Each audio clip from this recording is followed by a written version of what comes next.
Docencia en línea. Introducción.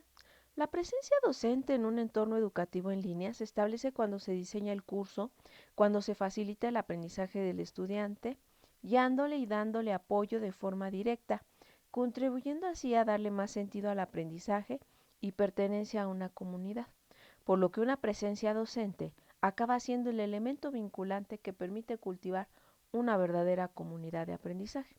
Para poder dar respuesta a la sociedad actual, caracterizada por la conectividad, la participación y una creciente familiarización con las tecnologías, cada vez es mayor el número de organizaciones y centros educativos que amplían su oferta de formación presencial con modalidades virtuales, flexibilizando y contribuyendo de este modo al acceso a la educación de amplios sectores de la ciudadanía. Esto implica un cambio de rol en el papel del docente, que pasa de ser fundamentalmente transmisor de conocimiento a ser guía y facilitador del aprendizaje.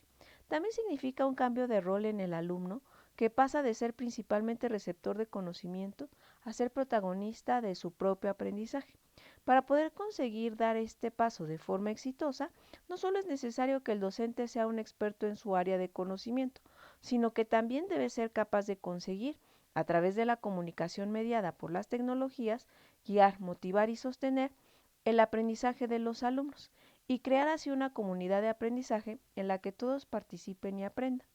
Diseñar una planificación de la acción docente en ambientes virtuales de aprendizaje implica tomar decisiones sobre los momentos en los que se intervendrá en el aula, y el propósito de estas intervenciones conlleva ser conscientes del papel que se tiene en estos nuevos ambientes de aprendizaje, atendiendo a la presencia docente en sus múltiples intervenciones para facilitar y direccionar los procesos sociales y cognitivos de los aprendices y contribuir al desarrollo de competencias y a la mejora de los resultados de aprendizaje. Y requiere además del dominio de estrategias discursivas para comunicar de manera eficiente tanto síncrona como asíncronamente a través de las opciones que ofrecen las diferentes funcionalidades y herramientas que ofrecen las plataformas. La presencia docente en ambientes virtuales.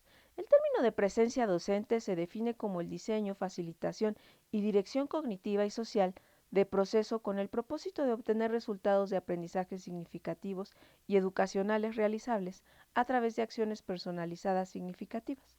La presencia del docente inicia antes de que el curso empiece, en donde el maestro, actuando como diseñador instruccional, planea y prepara el curso de estudios y continúa durante el curso como instructor, facilitador del discurso, previendo instrucciones directas en casos necesarios.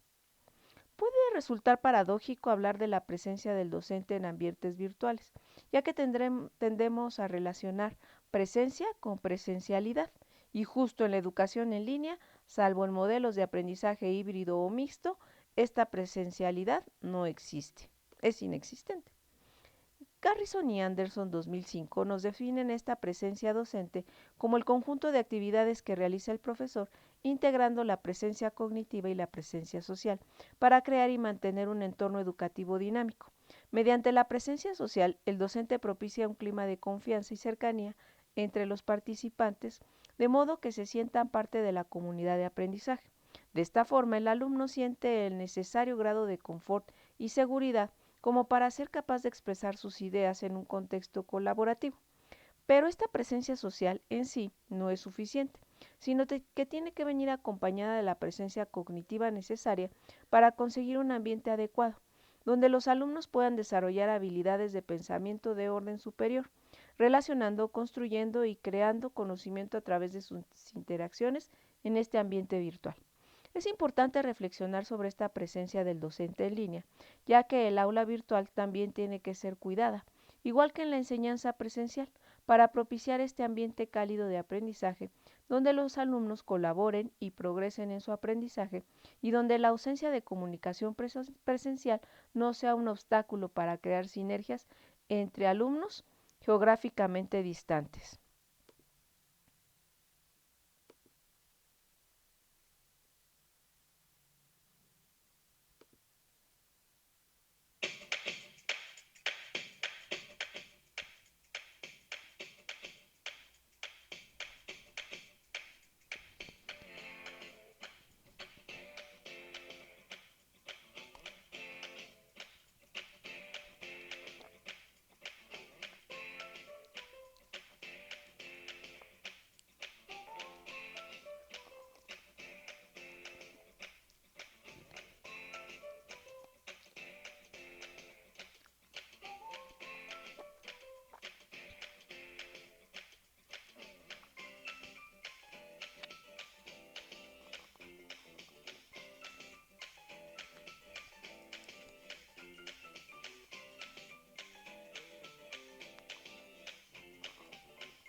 Roles y estrategias en la docencia en línea.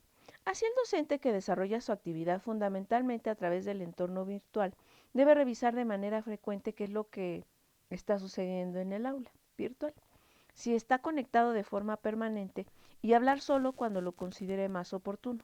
Debe ofrecer el escenario idóneo para dar respuesta a la necesidad que tienen los estudiantes de la comunicación interpersonal, la oportunidad de interrogarse, de plantarse retos y de discutir. Hemos visto en el bloque anterior cómo la presencia docente es necesaria para conseguir crear y mantener un entorno de aprendizaje dinámico. Ser excelentes docentes de educación presencial no significa que de manera automática se lo sea también en ambientes virtuales.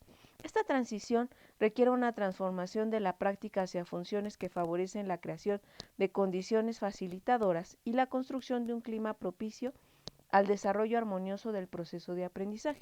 Un aula diseñada desde una perspectiva pedagógica activa requerirá disponer de espacios para la participación e intercambio de ideas, y es aquí donde la capacidad de comunicación del profesor se convertirá en un elemento esencial para garantizar el éxito de los estudiantes, pero también influirá su capacidad para gestionar y organizar el aula, motivar e implicar a los estudiantes en determinados momentos, hacer un seguimiento positivo de todas las actividades propuestas, centrar las discusiones en los puntos cruciales, hacer preguntas y responder a las cuestiones planteadas por los alumnos para animarlos en sus aportaciones.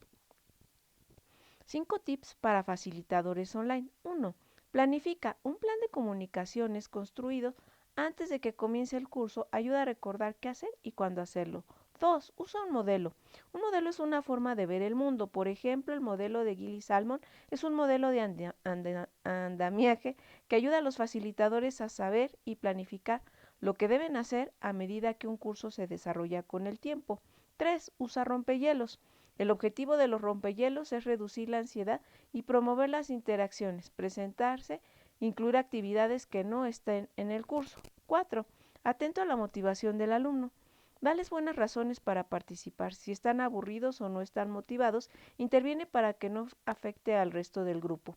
5. Usa foros, expectativas claras. Son versátiles y tienen muchos usos.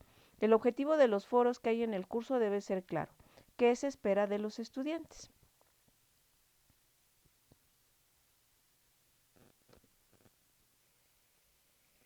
Hola, mi nombre es Manuel Area y te hablo desde la Universidad de La Laguna. Hoy quisiera abordar el tema del papel o las funciones de un docente en los entornos educativos online. Plantearnos cuál es el papel o debería ser las funciones pedagógicas de un docente en los entornos online, yo creo que, por responderlo en pocas palabras, tendría que ser el papel que siempre ha tenido el profesor en cualquier espacio educativo, sea presencial o a distancia, que es el crear condiciones, situaciones, para que los estudiantes obtengan experiencias de aprendizaje que sean valiosas. ¿Y qué entendemos por experiencias de aprendizaje valiosas a través de entornos online? Pues yo diría, en pocas palabras, que una de ellas es que nuestros estudiantes se conviertan en los protagonistas de cualquier proyecto de aprendizaje, evidentemente, en este caso, a través del ciberespacio, a través de la red. Y esto implica la utilización de wikis, de blogs, de redes, etc. Es decir, la idea es que en los entornos online ese obtener experiencias de aprendizaje sea a través de ese protagonismo, de esa actividad clave que tienen que desarrollar los estudiantes utilizando los recursos digitales.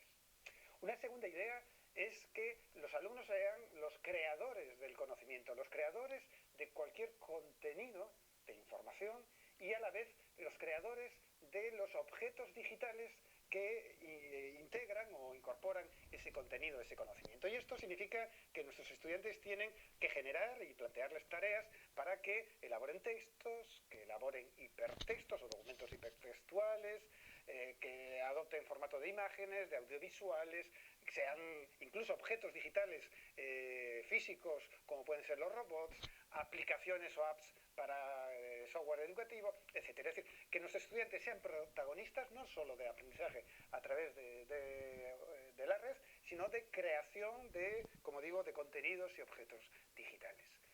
Y a la vez yo defendería que una tercera idea es que generemos entornos para que nuestros estudiantes, además de protagonistas, de creadores, sean capaces de construir y apropiarse del saber, del conocimiento, que lo construyan personalmente, ¿no? Y evidentemente esa construcción sea a través o a partir de la experiencia, no de la recepción del saber o del conocimiento, sino la construcción a partir de esa experiencia que los estudiantes obtienen en los entornos digitales. Y hay un concepto muy vinculado en esa forma de apropiarse del conocimiento, que es el concepto de play, es decir, de que los alumnos sean capaces de generar su propio personal learning environment, su entorno personal de aprendizaje, que incorporaría todos los objetos que van creando, selección de recursos web que ellos utilizan habitualmente, reflexiones personales, autobiografías, bueno, todo ese discurso.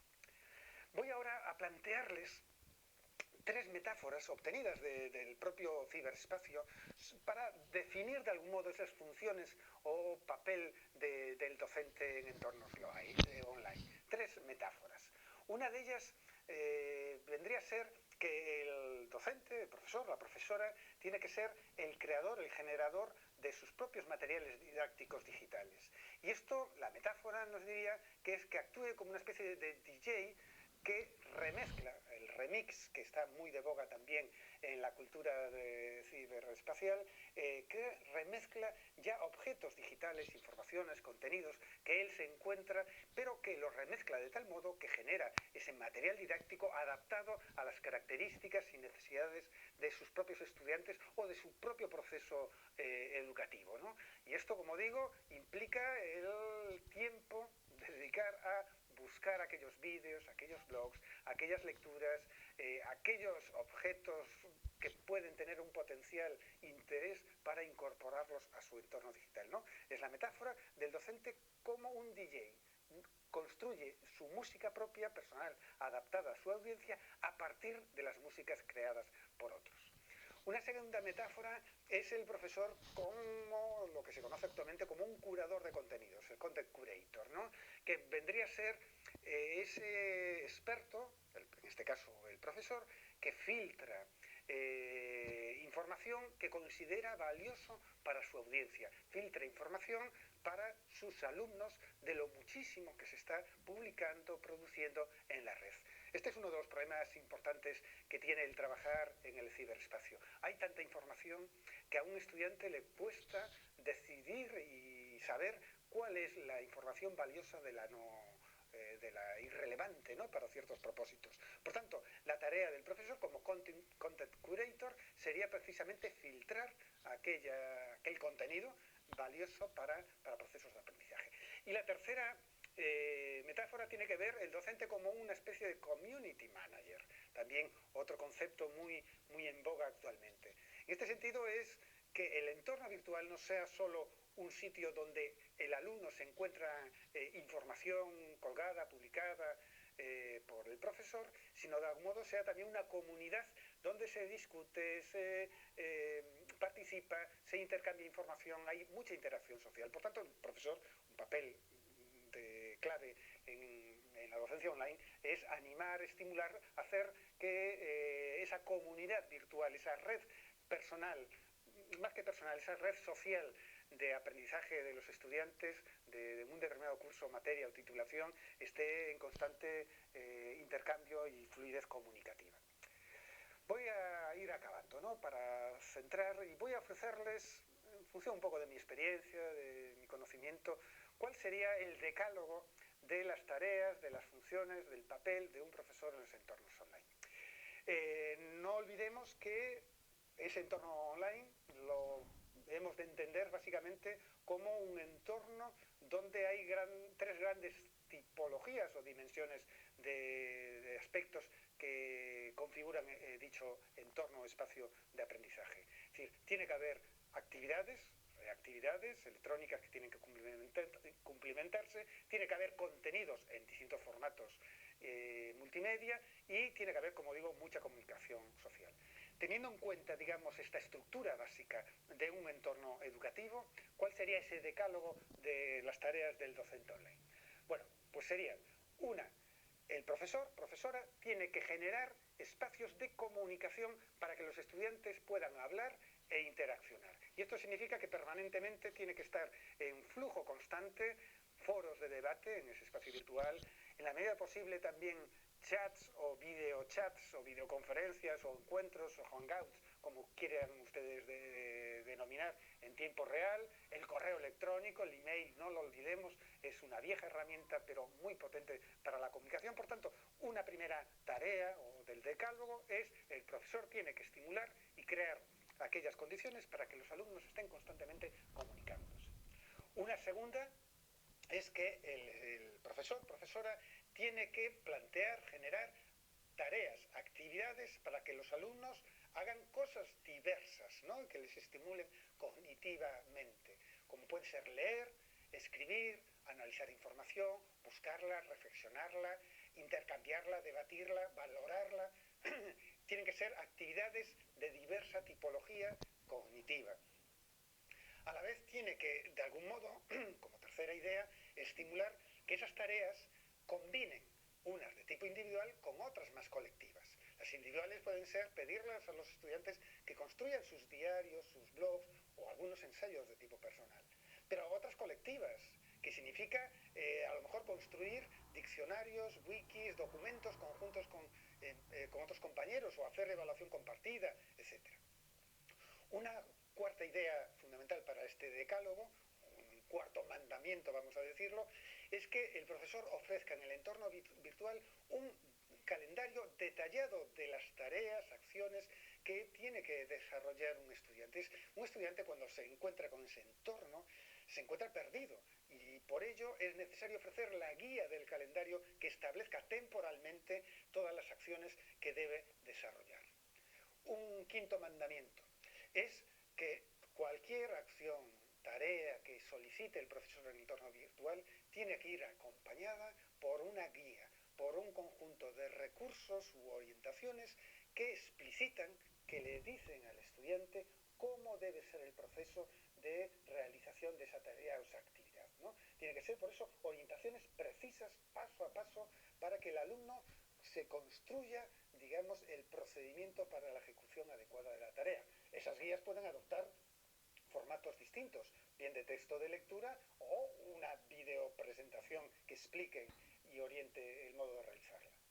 Una sexta idea o mandamiento de ese decálogo es que el profesor, profesora, mientras esté activo ese entorno, el curso online, tiene que estimular la motivación y participación del alumnado. Es muy frecuente de que muchos estudiantes se matriculen en un determinado curso online y luego lo vayan abandonando porque se va haciendo complejo o por la razón que sea, o falta de disposición de tiempo. El profesor tiene que estar atento a la participación de cada uno de los estudiantes y animarles, estimularles. Cuando no haya debates en los foros, plantear la pregunta adecuada. Es decir, es ese modelo que hablé yo antes del community manager, ¿no? De estimular y animar la participación. A la vez, una sexta idea es que el profesor tiene que ser, y decía antes, una especie de DJ que construye objetos digitales de aprendizaje, pues tiene que incorporar documentos para el estudio de los contenidos. Y eso significa que bien los crea el propio profesor o bien los selecciona de los que ya existen, ¿no? En formato de videoclips, de podcast, de animaciones, de otros textos de lectura. Una octava idea del decálogo. Un profesor tiene que tener una especie de tablón de comunicación de noticias constante y permanente. Es decir, tiene en este sentido que haber una cierta comunicación, en este caso unidireccional, ¿no? Del profesor informa de qué tarea hay que hacer en tales fechas, tiene que ofrecer nuevas notificaciones de, no sé, entrega de trabajos, de valoración colectiva de los mismos. Es decir, una octava idea es mantener de forma constante y periódica lo que sería una especie de tablón de noticias, de información que ofrece el profesor al conjunto de los participantes de un curso online. Y acabando ya novena mandamiento. El tema de la evaluación es fundamental, es importante, y esto significa que previamente a la ejecución, al desarrollo de una tarea por los estudiantes, estos deben saber cómo van a ser evaluados y con qué criterios, ¿no? Es decir, características de qué va a considerar valioso o no valioso en la valoración de los trabajos. Y esto, insisto, sobre todo en la educación formal, bien en la educación secundaria, formación profesional, educación de adultos o en la universidad, la evaluación pública de los criterios, al hacer públicos los criterios de evaluación, es algo importante que un profesor debe tener en cuenta a la hora de confeccionar y estructurar un entorno virtual. Y finalmente, y acabo, con una de las funciones más claves y sustantivas. Un alumno cuando entra en un entorno virtual entra a través de la interacción con una máquina, con una tecnología. Por tanto, algo que es fundamental es que perciba, note la presencia, la visibilidad digital de su profesor. Y esto significa estar ofreciendo constantemente por parte del docente feedback, tutorización, respuesta inmediata a cualquier duda, a cualquier pregunta, a cualquier trabajo. Es decir, tiene que notarse, como digo yo, de algún modo la presencia humana cuando un alumno trabaja online, ¿no? Y esta es la labor tutorial, de seguimiento, de evaluación continua, de algún modo, del profesor, ¿no? Y con esto nada más. Espero que haya sido interesante esta aportación. Muchas gracias. Estrategias del docente en línea. Gestionar y evaluar el proceso de aprendizaje, seguimiento personalizado, feedback a los estudiantes, dinamizar y guiar el proceso de aprendizaje, presencia docente continuada, plantea preguntas y resuelve dudas, motivar y animar la interacción en la red, estimular el proceso de aprendizaje, propiciar el sentimiento de comunidad, comunicar, concisión, tono neutro y directo, información clara y objetiva, trato respetuoso, tono positivo, variedad y originalidad. Rol del estudiante en ambientes virtuales. De entrada pensaba que estaría solo y aislado, con una sonrisa en los labios. Recuerda aquellos momentos de dudas e incertidumbres. Se equivocaba del todo. Nunca había estado tan comunicado con el mundo. Lectura de los mensajes de la profesora, diálogo con compañeros, trámites administrativos a través de la red, contacto con nuevas perspectivas y nuevas maneras de hacer. Rosalbat, 2011, Evolución y retos de la educación virtual, construyendo el e-learning. Barcelona, WOC. Cuando como profesores diseñamos cursos en entornos o ambientes virtuales, tenemos que tener muy claras cuáles son las competencias y habilidades que el docente deberá reunir para que su desempeño en este nuevo entorno le lleve a conseguir el aprendizaje deseado. Si tenemos claro que el rol del docente cambia cuando se enfrenta a estos nuevos entornos virtuales tan diferentes de la enseñanza presencial, lo mismo va a ocurrir con el rol del estudiante. El aprendizaje se convierte en un trabajo colaborativo entre docente y estudiantes, y el alumno toma un papel central en este proceso, ya que además de interactuar con los contenidos en estos entornos virtuales, trabaja en equipo con otros estudiantes de otros lugares, es más activo y, lo más importante, tiene más responsabilidad sobre su propio aprendizaje. Toma decisiones según su ritmo e interés y aprende a aprender. Por tanto, el modelo educativo del aprendizaje en línea estaría basado en el estudiante, responde a las necesidades de una sociedad conectada y que permite que aprendan a lo largo de la vida y en colaboración con otros.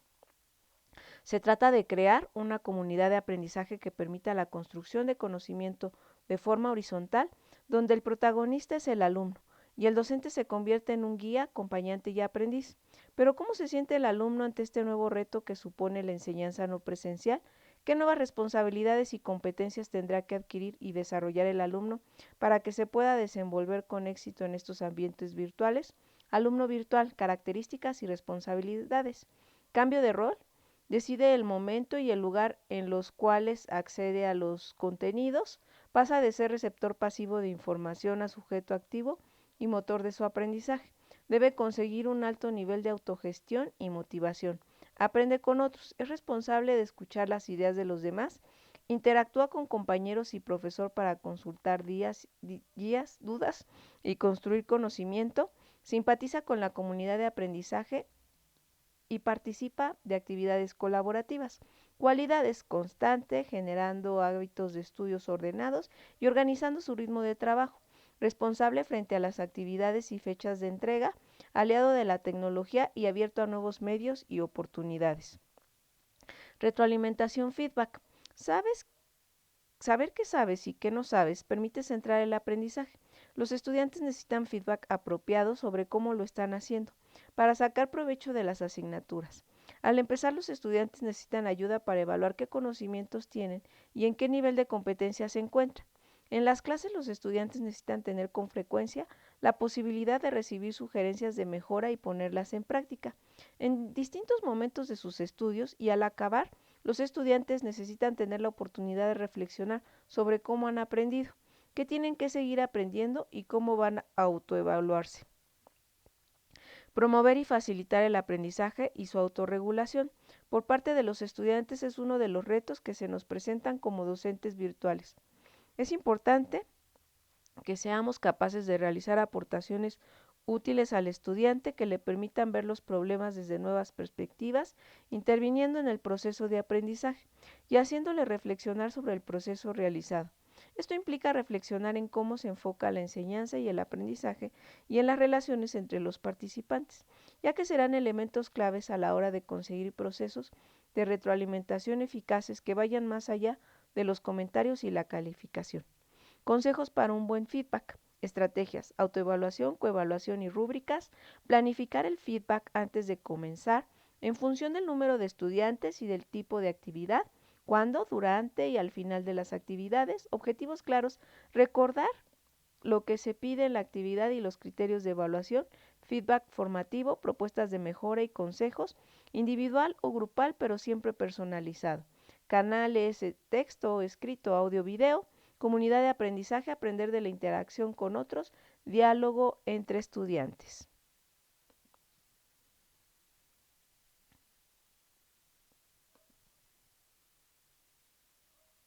Elemento central, ¿no? Y por eso nos atrevemos a empezar este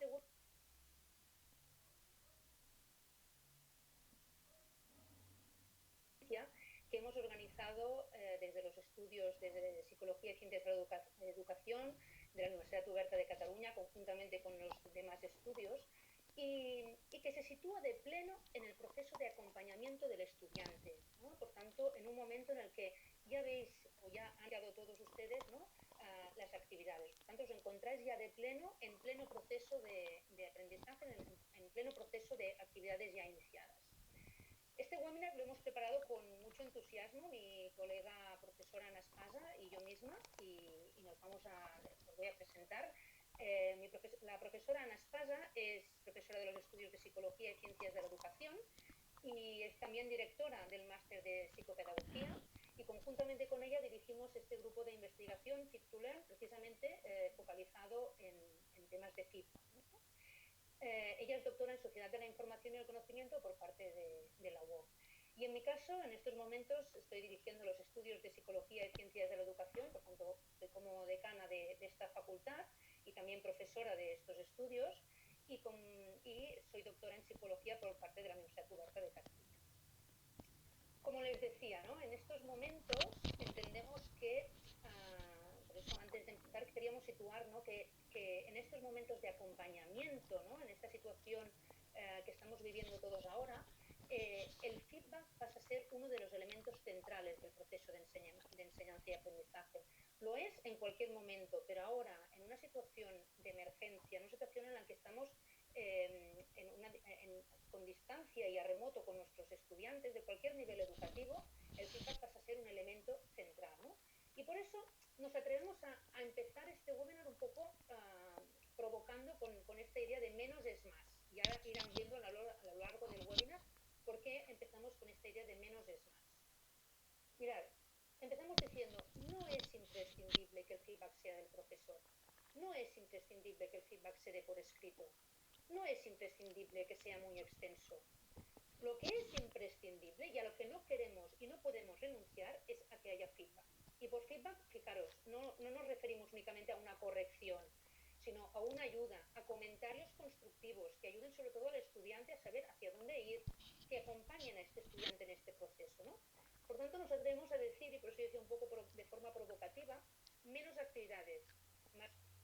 Estos días estoy recibiendo muchos mensajes, o estamos recibiendo muchos mensajes de profesores preocupados, corregir, para presentar actividades. Por favor, lo más importante es que demos a estas actividades, ya veremos cómo,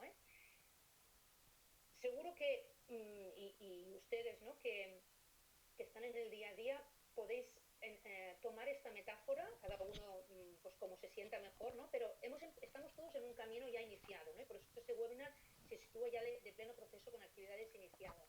Estamos recorriendo un camino que el objetivo es llegar a una cima de la montaña, a una maratón, cada uno que coja la metáfora que mejor le vaya en función de si es corredor o es montañista o como quiera, ¿no? Pero este objetivo y este camino que vamos a recorrer o que estamos ya recorriendo, no lo vamos a hacer solos, lo hacemos conjuntamente, docentes y estudiantes o con nuestros alumnos. Y por tanto, el feedback, esta ayuda constructiva, es esencial para llegar a esta meta, para llegar a este objetivo. Y aquí vamos a hacer mucho énfasis en esto, en el objetivo que tenemos, ¿no?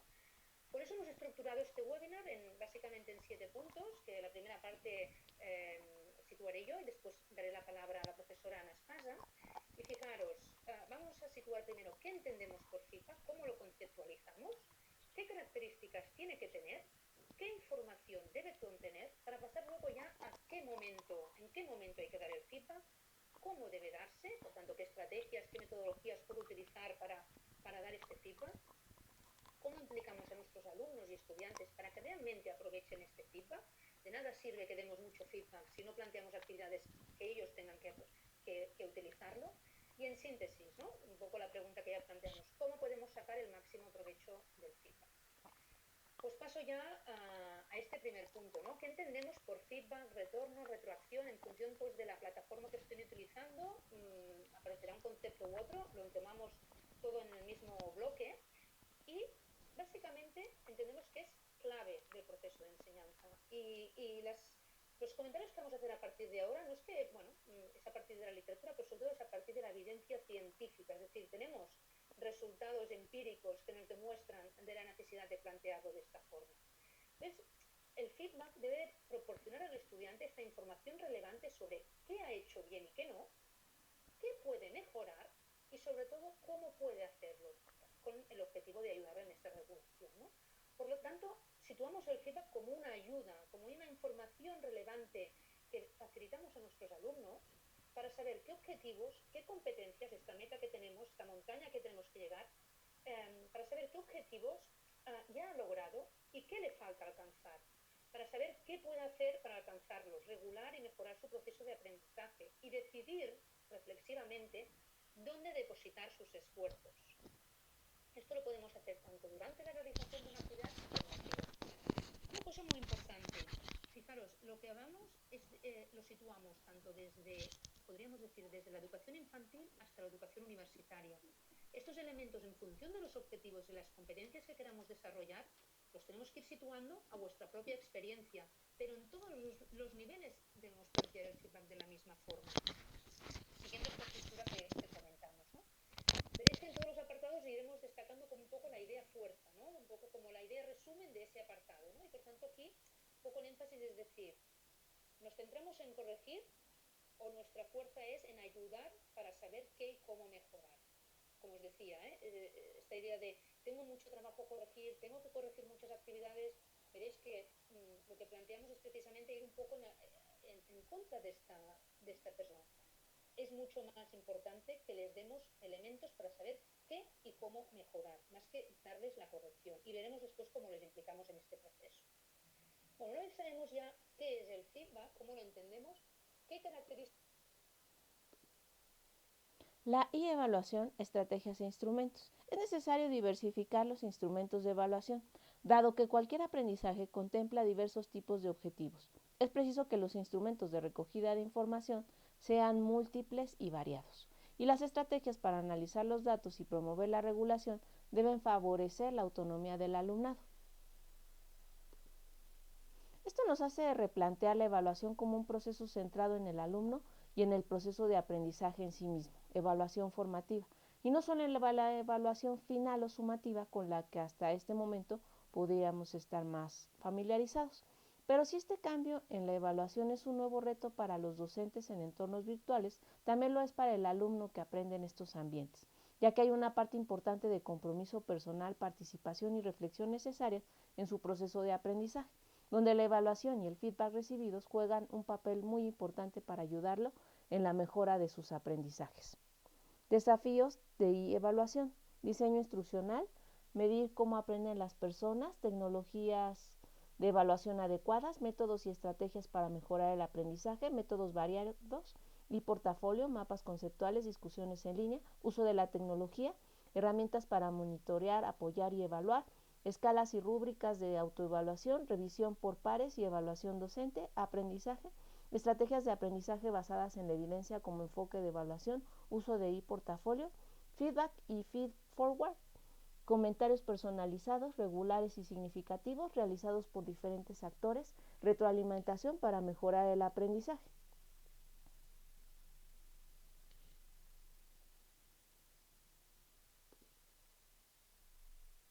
Technology.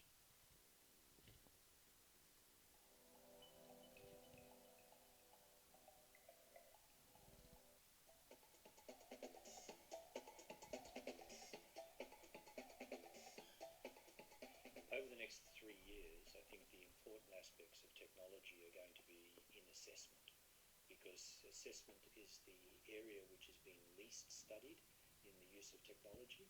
We're still very traditional when we do assessments.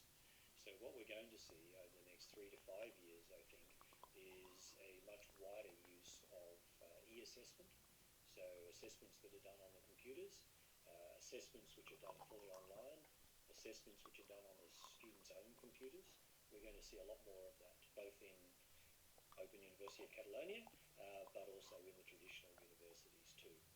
And why that's important is that in e-assessment, we can ask different sorts of questions. We can give new tasks for the students to do because they get to use the technology to give their response.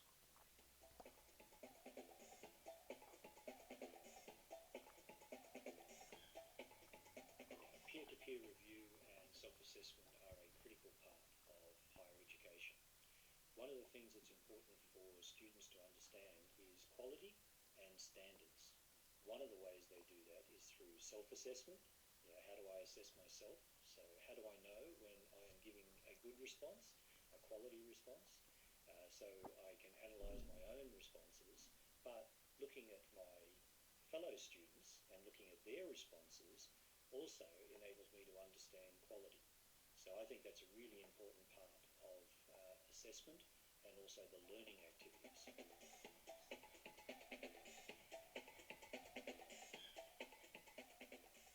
E-assessment using self-review or peer-to-peer review, there are nice examples of that where you get students to do an online activity and then you get them to critique that activity. So by critique, I mean they produce something, often group work. So one of the things we can do is to get students to work in groups. They produce something, and then what they can do is critique that product that they have from the group work. And that's been a really nice example that I've seen in a number of universities.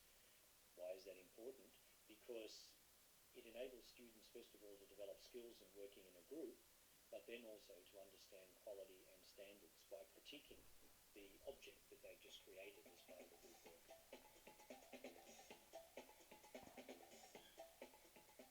I think a really good example of e-assessment for collaborative learning is to use role plays or scenario-based learning. So in a role play, you get the students to take on a persona, so they they become an actor, and they enact the role how they think that person would carry out those tasks. And you can get them to do role plays in groups. You can get the students to engage with the content, but they do it in a structured way because it gives them a different perspective. Because they're not doing it as themselves, they're doing it as the actor. And that's a very powerful learning tool, but it's also a very powerful assessment tool for students.